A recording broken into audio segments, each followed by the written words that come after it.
እግዚአብሔርን በእውነት በሰማይ ያለውን አባታችንን እያሰብኩት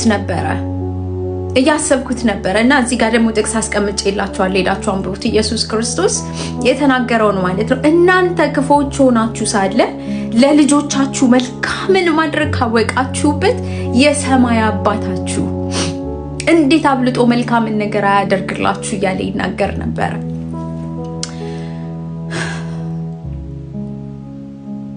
እግዚአብሔር አባታችን ነው። እግዚአብሔር አባታችን የሆነው ዛሬ አይደለም። እግዚአብሔር አባታችን የሆነው ገና በእናታችን ማህፀን ሳያስቀምጠን በፊት ማለት ነው።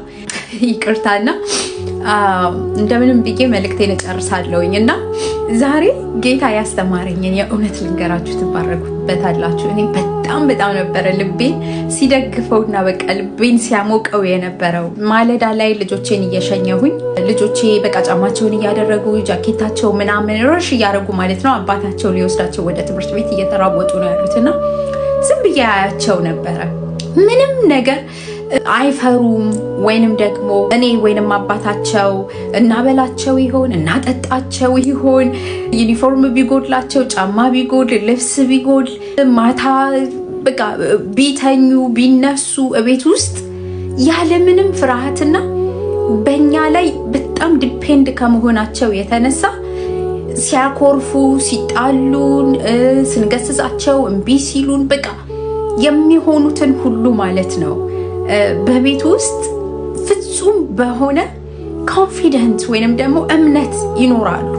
በቃ አውጥተን እንደማንጥላቸው ያውቃሉ። ጥፋት ቢያጠፉ እያወቁ ራሱ አንዳንድ ጊዜ ጥፋት ያጠፋሉ።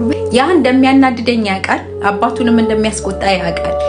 ግን ከቁጣና ከመገሰጽ የበለጠ ነገር ይሆን አንቀን አንገለውም፣ አውጥተን አንጥለውም። ሶስቱም ልጆቼ ማለት ነውና ወደ ትምህርት ቤት ይዟቸው እየሄደ ዛሬ ጠዋት ወስዶ እንደሚያደርሳቸው ያውቃሉ። ዴስቲኔሽኑ የት ነው? ትምህርት ቤት ነው። መንገድ ላይ አውጥቶ ይጥለን ወይ መንገድ ላይ በቃ ውረዱ ይለን ወይ ምናምን ብለው በፍጹም አያስቡም።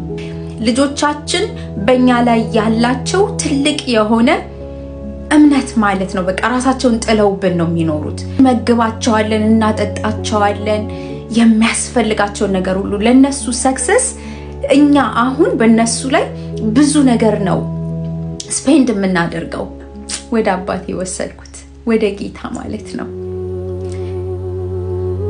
ወደ ጌታ ወሰድኩት ይሄንን እና በጣም በቃ እግዚአብሔር